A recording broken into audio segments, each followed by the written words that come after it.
आकाशवाणी भोपाल से प्रस्तुत हैं प्रादेशिक समाचार।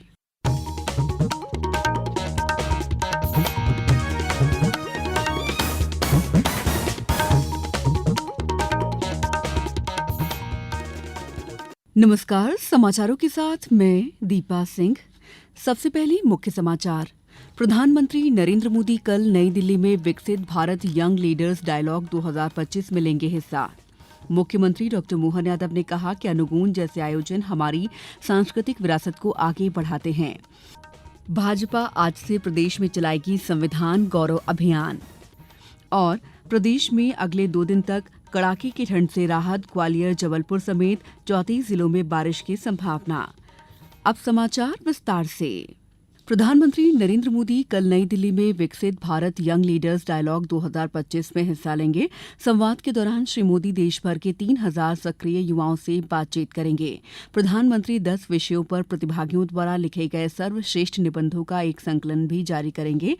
इन विषयों में प्रौद्योगिकी, स्थिरता, महिला सशक्तिकरण, विनिर्माण और कृषि जैसे विविध क्षेत्र शामिल हैं। प्रधानमंत्री युवा नेताओं के साथ दोपहर के भोजन में शामिल होंगे, जिस दौरान उन्हें अपने विचारों, अनुभवों और आकांक्षाओं को सीधे उनके साथ साझा करने का अवसर मिलेगा। युवाओं में तकनीकी इस्तेमाल पर प्रधानमंत्री ने एक कार्यक्रम में कहा है कि मोबाइल से दुनिया इनकी जेब में आ गई है। फिनटेक की दुनिया में और टेक्नोलॉजी को डेमोक्रेटाइज कैसे किया जाता है, ये दुनिया के सामने भारत ने एक उदाहरण पेश किया है। आज देश के नौजवानों के जेब में एक मोबाइल फोन हो, उसे किसी चीज की जरूरत नहीं।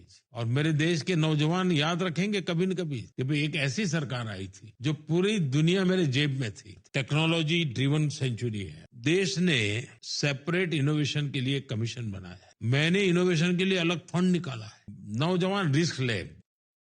गृहमंत्री अमित शाह आज मादक पदार्थों की तस्करी और राष्ट्रीय सुरक्षा पर नई दिल्ली में आयोजित क्षेत्रीय सम्मेलन की अध्यक्षता करेंगे। सम्मेलन में मादक पदार्थों की तस्करी के राष्ट्रीय सुरक्षा पर प्रभाव को लेकर चर्चा की जाएगी।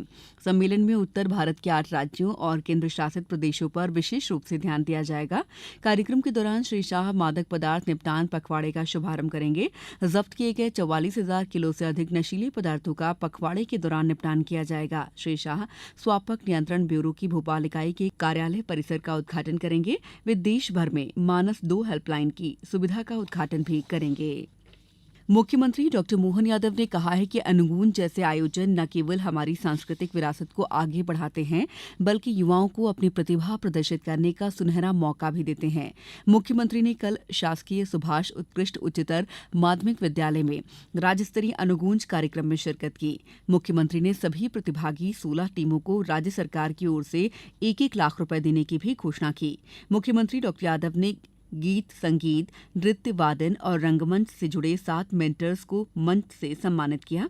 स्कूल शिक्षा और परिवहन मंत्री उदय प्रताप सिंह ने कहा कि हम शासकीय स्कूलों को बेहतर बनाने की दिशा में कोई कमी नहीं रखेंगे। हमारे बच्चे अब किसी से भी पीछे नहीं रहेंगे। कला से समृद्ध शिक्षा और शिक्षा में भी ये राज्य स्तरीय अनुगुंज कार्यक्रम की जो रचना बनाई गई, धीरे धीरे ये अनुगुंज कार्यक्रम किसी भी व्यक्ति का रोम रोम पुलकित कर देता, आनंदित कर देता है। हमारे यहाँ की जो पद्धति है, उस पद्धति में शिक्षा विद्या से पहले कला की तरफ ले जाती है और कला से कलह खत्म होता है और कला हमारी मौन अभिव्यक्ति में भी सारी कहानी बता देती है।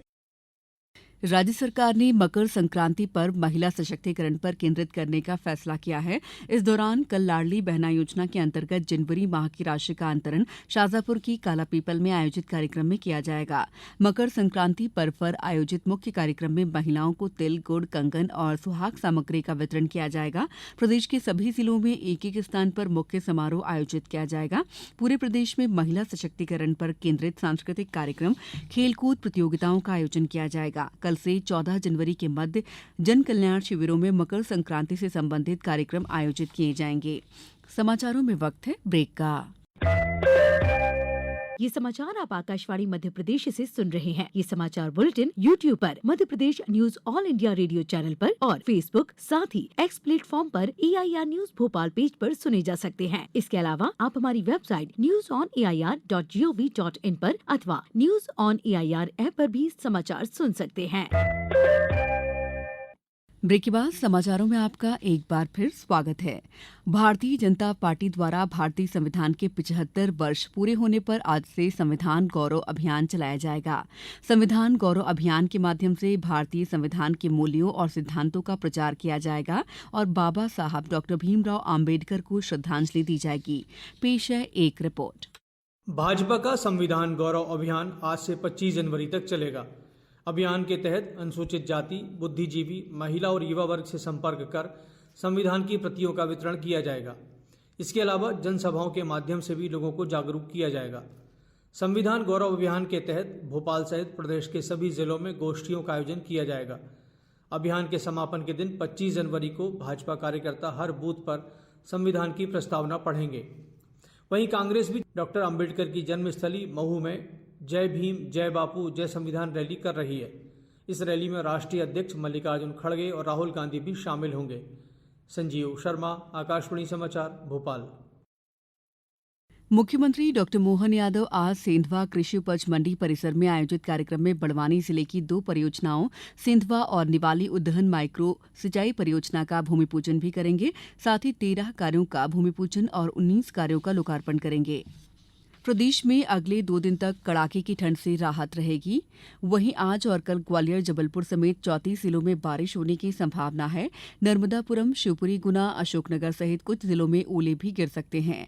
मौसम विभाग के मुताबिक पश्चिमी विक्षोभ की वजह से ओले और बारिश की संभावना है। 13 जनवरी से तेज सर्दी का तीसरा दौर फिर से आएगा। इस महीने 20 से 22 दिन तक शीतलहर चलेगी। पेश है मौसम विभाग की एक रिपोर्ट। शिवपुरी, गुना, अशोकनगर, नर्मदापुरम, हरदा, बैतूल वगैरह में कहीं कहीं गरज चमक के साथ बौछारें पड़ सकती हैं और कुछ जगह पे मध्यम से छोटे आकार के ओले भी पड़ सकते हैं। और बाकी प्रदेश की बात करें तो पूरा ग्वालियर चंबल बचा हुआ है और टीकमगढ़ चलक होने वाली कहीं कहीं बारिश होने की संभावना बनी है। सिस्टम थोड़ा सा आगे बढ़ जाएगा तो इसका लगभग पूरे मध्य प्रदेश की बात करें तो वहाँ बारिश की और गरज चमक की स्थिति बने रहने की संभावना है। और 3 दिन तक लगातार टेम्परेचर बढ़ेगा। इसके बाद फिर टेम्परेचर में मिनिमम में स्लाइड सा फॉल आने की संभावना है। अब कुछ समाचार संक्षेप में।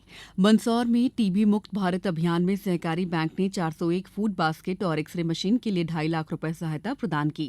खरगोन में मुख्यमंत्री जनकल्याण अभियान और राजस्व महाअभियान के अंतर्गत जनकल्याण शिविरों का रात्रि में भी आयोजन हो रहा है।